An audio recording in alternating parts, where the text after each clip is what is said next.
The Ecuadorian Amazon, a place of almost mythical beauty.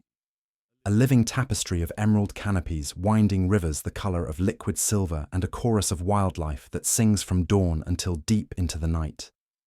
Here, the Cofanciona Sequoia and Quichua peoples have lived for centuries, their lives interwoven with the forest's rhythm.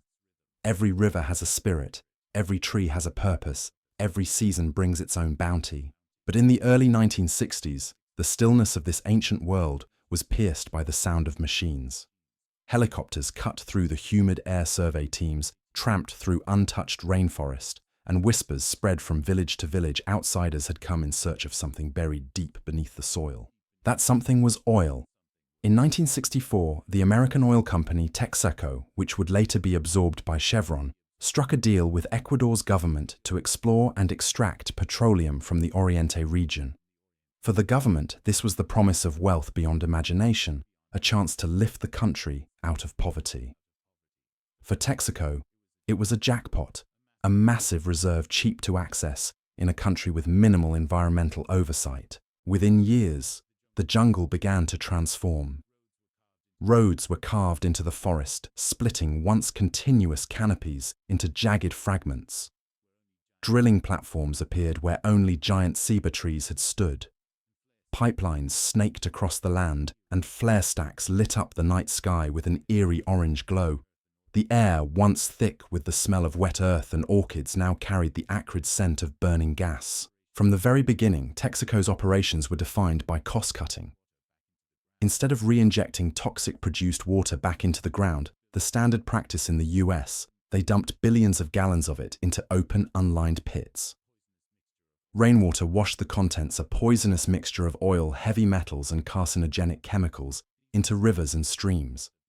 These waterways were the lifeblood of the indigenous communities, used for drinking, bathing, cooking, and fishing.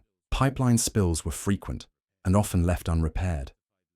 Workers testified later that crude oil was sometimes deliberately poured into waterways to avoid costly cleanup. Gas flares burned continuously, releasing soot and harmful gases into the air. The damage was not contained, it spread silently, invisibly, and relentlessly. At first, the villagers welcomed some of the changes. Oil brought jobs. It brought roads. Some communities received clinics and schools.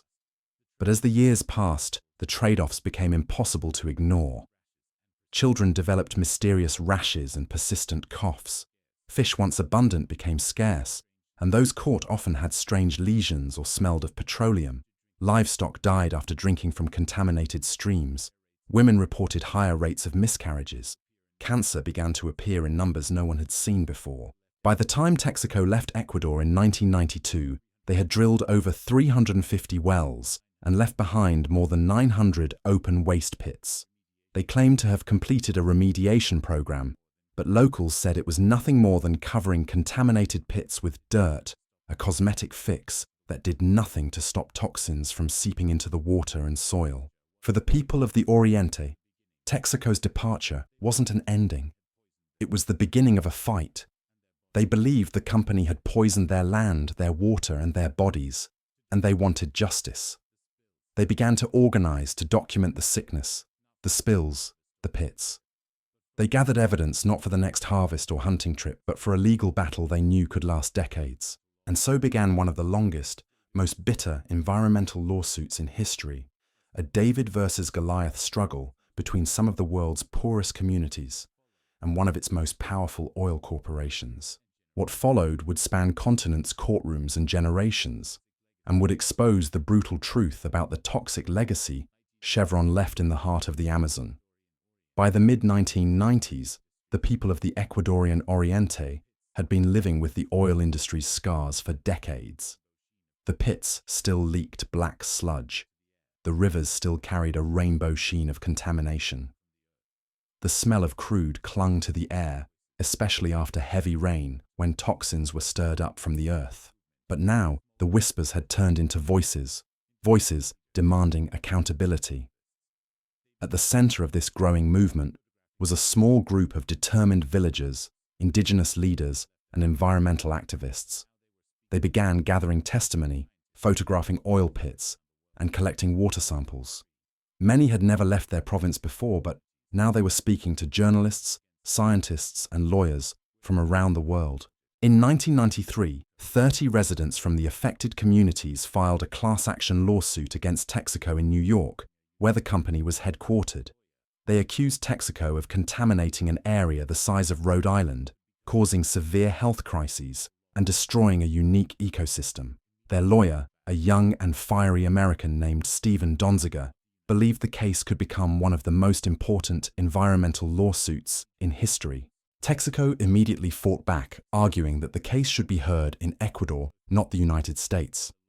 For nearly a decade, the legal battle stalled in procedural disputes.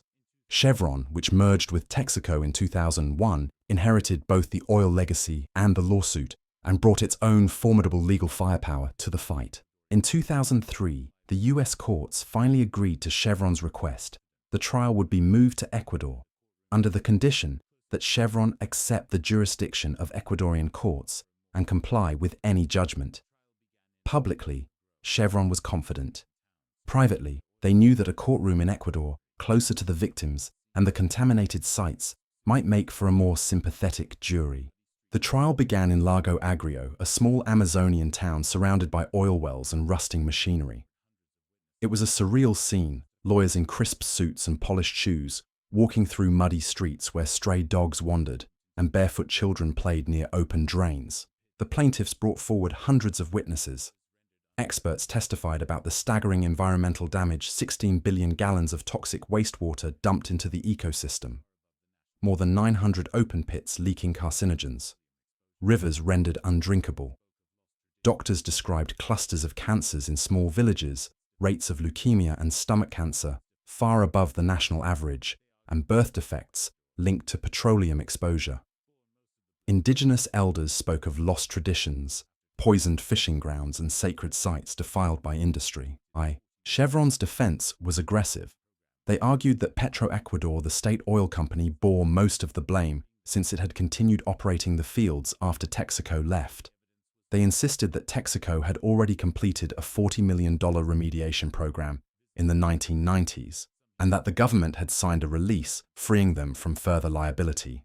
But for many in the courtroom, the evidence was overwhelming. The contamination wasn't ancient history, it was still there, visible and tangible. Some hearings were even held at the waste pits themselves, with judges standing ankle-deep in oily mud as the stench rose into the humid air. The trial dragged on for years, as both sides fought not just in the courtroom, but in the media. Chevron accused Donziger and his team of running a smear campaign. The plaintiffs accused Chevron of trying to intimidate witnesses, delay proceedings, and drown the case in paperwork. Behind the legal arguments, this was a battle of resources. Chevron was a $200 billion corporation with teams of lawyers on multiple continents. The plaintiffs were farmers, hunters, and indigenous leaders who often had to borrow money just to travel to court. And yet they refused to give up. By 2011, after nearly 2 decades of litigation, the court in Lago Agrio delivered a stunning verdict. Chevron was found liable for massive environmental damage and ordered to pay $18 billion in damages, later reduced to $9.5 billion. For the plaintiffs, it was a historic victory, a recognition that their suffering was real and that a powerful multinational could be held accountable. But Chevron had no intention of paying a cent. They had already removed all their assets from Ecuador, making enforcement of the judgment nearly impossible. And now the fight was about to enter an even more dangerous phase, one that would pit the villagers not just against Chevron's lawyers, but against the very machinery of international corporate power. The verdict in Lago Agrio should have been the end of the story, the moment when decades of suffering were finally acknowledged and the healing could begin. But instead, it was the opening act of a new chapter in the war between Chevron and the Amazonian plaintiffs. From the moment the $9.5 billion judgment was handed down, Chevron shifted from defense to total counteroffensive. In their corporate headquarters in California, executives vowed never to pay a single cent of the Ecuadorian judgment. Instead, they launched a global strategy designed not only to avoid payment, but to crush their opponents entirely. Their first move was to claim that the entire Lago Agrio case had been tainted by fraud. Chevron accused Stephen Donziger, the lead plaintiff's lawyer, of orchestrating a conspiracy to bribe judges, ghostwrite the final verdict, and manufacture evidence. They said the case was the product of a massive fraud and therefore invalid.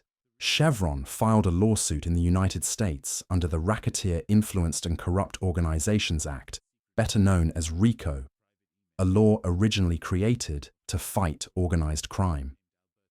It was an extraordinary move, a multinational oil giant using anti-mafia laws against indigenous farmers and their lawyers.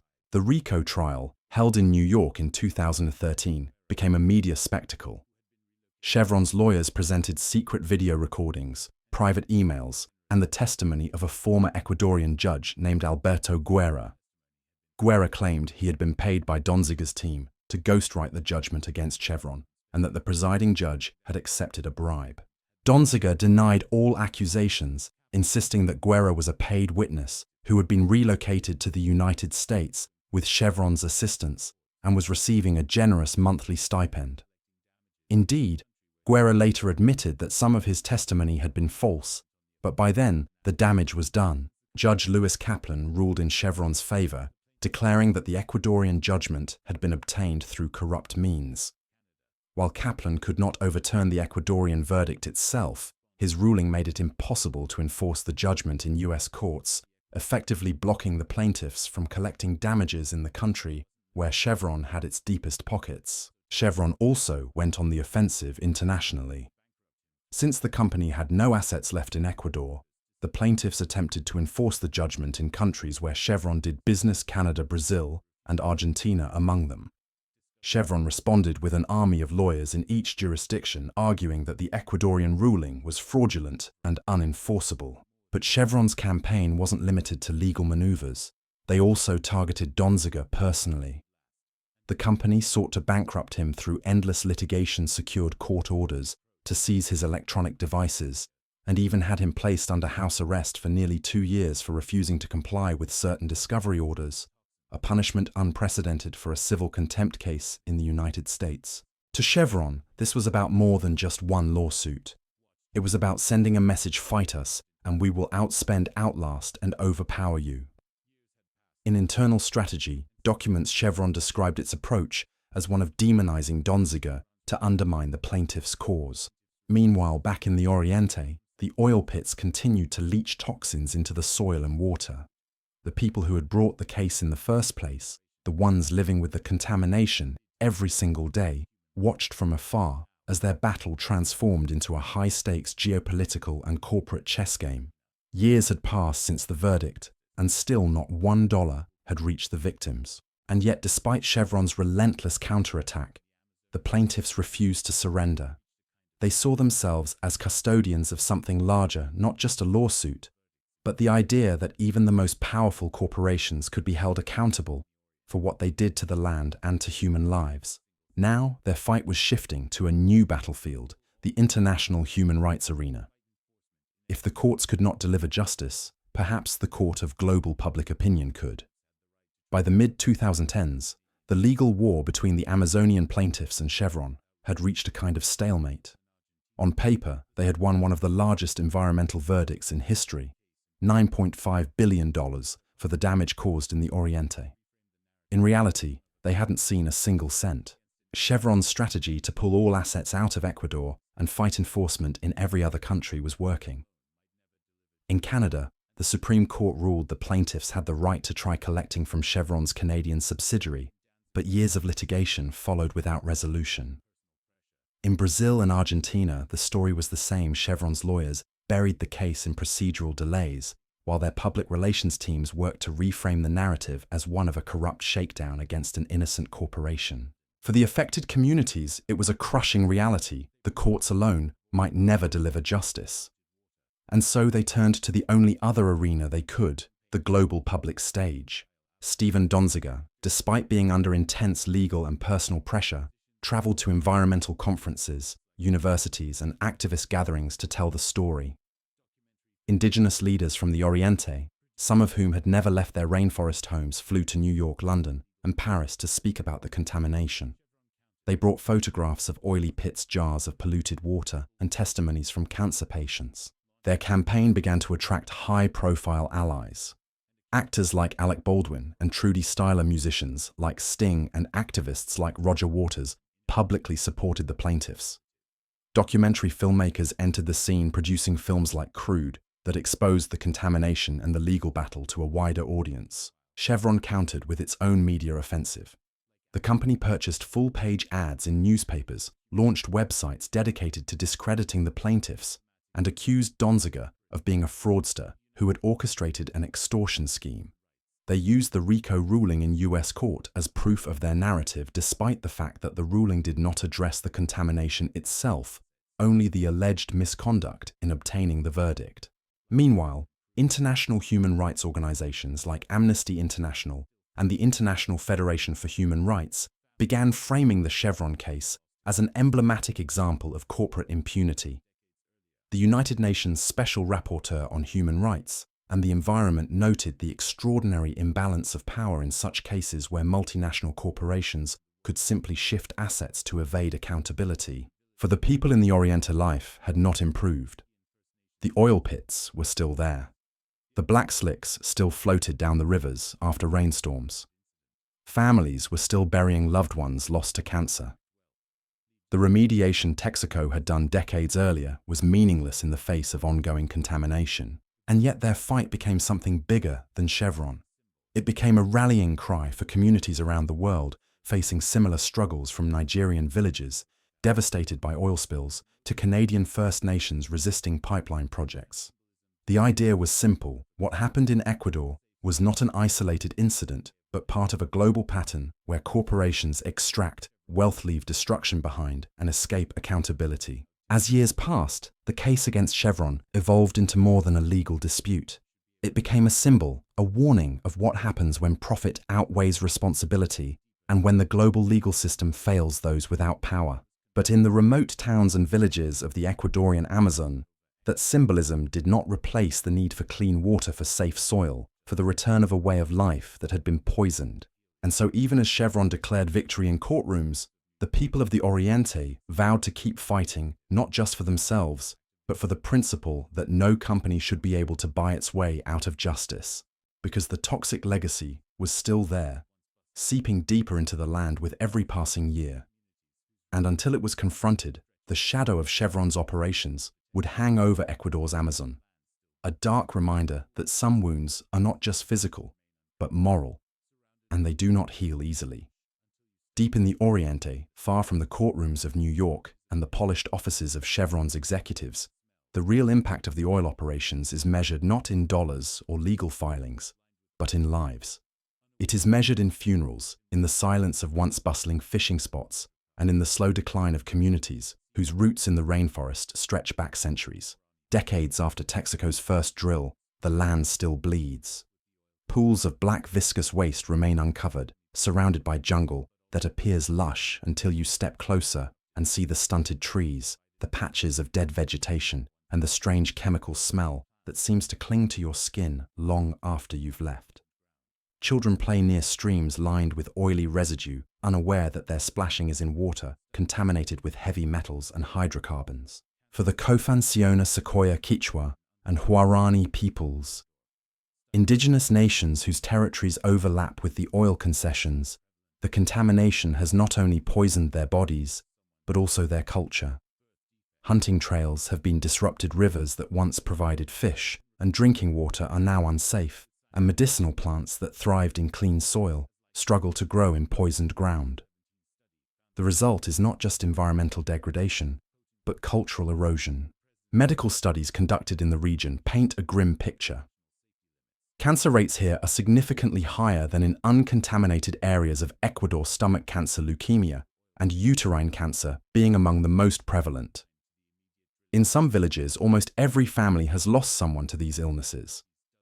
Birth defects, miscarriages, and developmental disorders have been reported at alarming rates, with scientists pointing to petroleum hydrocarbons as likely culprits. One 2017 study found that polycyclic aromatic hydrocarbons, potent carcinogens, were present in water samples at concentrations far above international safety limits. The same study revealed dangerous levels of barium, lead, and mercury, all of which are linked to oil production waste. These toxins are not confined to the immediate drilling sites. They travel through the watershed, affecting communities dozens of kilometers downstream. And then there are the psychological wounds. The constant presence of contamination creates a low-level dread, a feeling that nothing, not the air, the water, the soil, can be trusted. People describe feeling trapped, unable to leave the only land they have ever known, but unable to live safely on it. Elders tell of how the songs of frogs and birds have diminished, and how hunting expeditions that once yielded plentiful game now return empty-handed. Chevron insists that much of this contamination is the result of Petroecuador's operations after Texaco's departure, and that their own remediation work in the 1990s addressed the damage for which they were responsible. But environmental audits and on-the-ground inspections continue to show legacy pits left over from the Texaco era that were either never cleaned or remediated by simply covering them with a thin layer of soil, a layer that long ago eroded away. In San Carlos, one of the most heavily affected communities, residents recall the early years of oil extraction, when company trucks would dump black sludge directly into streams. No one told them it was dangerous. Children swam in it. Adults used it to wash tools. Decades later, cancer is so common in the village that locals call it the cancer zone. There are houses where more than one family member has died of the disease, sometimes within months of each other. But despite the suffering, there is resilience. Grassroots health brigades have formed to monitor contamination, teach safe water practices, and pressure local authorities for medical aid. Young people, many of whom grew up in the shadow of this disaster, are becoming environmental activists determined to keep their parents' and grandparents' fight alive. This human cost, the illness, the loss, the displacement, is the part of the Chevron story that no corporate press release can sanitize.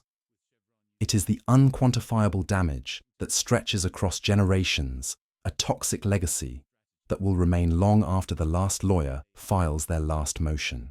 And as the case drags on internationally, these communities are forced to live with the reality that their health is collateral damage in a global struggle over corporate accountability, a struggle in which time is on Chevron's side, but life is running out for those in the Oriente. If there is one thing Chevron has mastered beyond drilling for oil, it is drilling into the very heart of the global legal and political system to protect its interests. The Lago Agrio case was no longer a straightforward fight between villagers and a corporation. It had become a geopolitical chess match, with Chevron using every piece on the board. From Washington to Ottawa, from Brasilia to The Hague, Chevron deployed a strategy rooted in one principle: delay everything everywhere for as long as possible. They understood that in legal wars of attrition, time favors the wealthier combatant.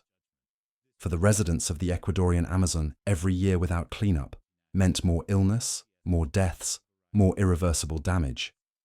For Chevron, every year without paying meant another year of protecting billions in corporate assets. One of the most powerful tools in Chevron's arsenal was the investor-state dispute settlement (ISDS) system embedded in trade agreements like the US-Ecuador Bilateral Investment Treaty.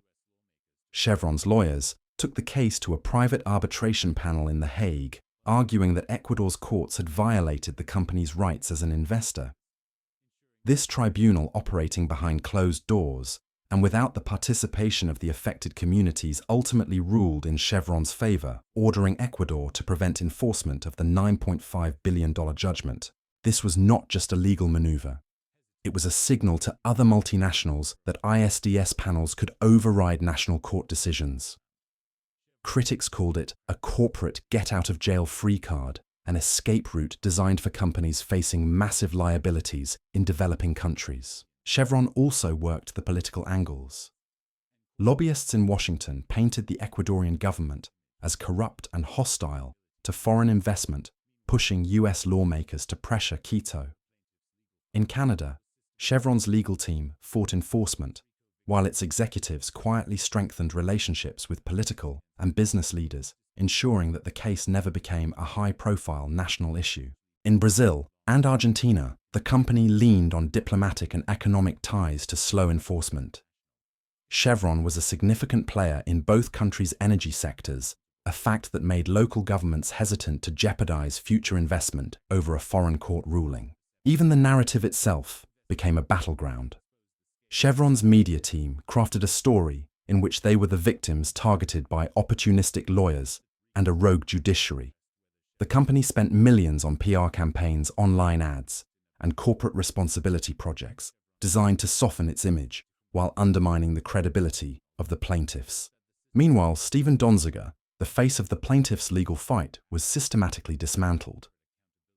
Chevron's RICO victory in US court opened the door for personal legal actions against him. He was disbarred in New York, bankrupted by legal fees, and eventually placed under prolonged house arrest for contempt of court. Human rights organizations, including Amnesty International, condemned his treatment as retaliation for his role in holding Chevron accountable. Yet even as Chevron fortified its defenses, cracks began to appear in the public perception of the case. Investigative journalists exposed the scale of the contamination still present in the Oriente. Academics and environmental lawyers pointed out that the RICO ruling never addressed whether Chevron had caused the pollution, only the alleged misconduct in obtaining the judgment. The more Chevron fought, the more it seemed to confirm what the plaintiffs had been saying all along, that the system was rigged for the powerful. The case became a rallying point for activists campaigning for corporate accountability reform, with protests outside Chevron's shareholder meetings and petitions calling for the cleanup of the Amazon. But in the Oriente, those global debates felt distant. There, the contamination was not a political concept, but a daily reality, one that was outlasting not only court rulings, but in some cases, the very people who had begun the fight. And still, the legal clock ticked on. Chevron's lawyers seemed to believe that eventually exhaustion, financial, emotional, physical, would silence the plaintiffs. But they underestimated the depth of what was at stake for the people of the Amazon. For them, this was not just litigation. It was survival. By the late 2010s, the Lago Agrio case was no longer just a dispute between an oil giant and a group of indigenous farmers in Ecuador. It had become a living symbol, a case study cited in classrooms in United Nations sessions and on protest signs from New York to Manila, of how multinational corporations could cause massive harm and still evade accountability. Environmental activists began referring to the contamination in the Ecuadorian Amazon as the Amazon Chernobyl. The comparison was more than rhetorical. In terms of toxic waste volume, the oil industry's dumping in the Oriente far surpassed the radioactive release at Chernobyl. But unlike the Soviet disaster, there was no global mobilization to contain it, no coordinated international aid effort, only decades of corporate denial and courtroom stalemates. Global NGOs used the Chevron case to spotlight a systemic problem: corporate impunity in the age of globalization. In country after country, communities facing oil spills, mining pollution and deforestation found themselves trapped in the same cycle, fighting wealthy companies in legal systems designed to protect investment over people. In Nigeria's Niger Delta, villages poisoned by Shell's spills saw echoes of the Oriente in their own struggle. In Canada, Indigenous First Nations opposing oil sands expansion cited Chevron's behavior as proof that no promise of safe extraction could be trusted. Even in the Philippines, victims of climate disasters tied to fossil fuel emissions invoked the Chevron case when demanding accountability from big oil. This network of struggles began to connect. Activists from Ecuador traveled to Africa, Asia, and Europe to share their story, building a coalition of affected communities. The message was simple but powerful. If they can do this to us, they can do it to you. Chevron's case also became a flashpoint in the debate over reforming the global investment and arbitration system. Law professors, international jurists, and even some politicians began calling for limits on ISDS mechanisms that allowed corporations to challenge sovereign court rulings in secret tribunals. The Ecuador dispute was cited repeatedly in UN working groups exploring the creation of a legally binding treaty on business and human rights. In 2019, the Inter-American Court of Human Rights heard testimony from Ecuadorian villagers about the contamination's ongoing effects. While the court could not enforce the $9.5 billion judgment, its hearings kept the case in the public eye and underscored the human rights dimension of environmental destruction. At the grassroots level, the plaintiffs' resilience became a source of inspiration. Year after year, despite losing in one jurisdiction after another, They continued their campaigns, not just in legal filings, but in art music and community organizing. Young activists painted murals of oil-stained rivers, alongside portraits of elders who had died waiting for justice. Local radio stations broadcast interviews with cancer survivors who demanded that the world not forget them. Chevron, for its part, maintained its line: the contamination was not their responsibility. The judgment in Ecuador was fraudulent, and their legal victories in the United States and The Hague proved it. But outside the boardrooms, public opinion was harder to control. The more Chevron defended itself, the more it seemed like a symbol of the untouchable corporate elite, a perception that shareholders and executives privately feared, even if they never admitted it publicly. The case's transformation into a global emblem of corporate power had an unintended consequence. It made it harder for Chevron to escape the story. Every annual meeting, every press release about green initiatives, every new drilling project invited questions about the Amazon. Even as the company diversified into cleaner energy projects, the shadow of Lago Agrio loomed, a reminder that a toxic legacy cannot be erased with marketing campaigns. Still, for the families in the Oriente, symbolism was not enough.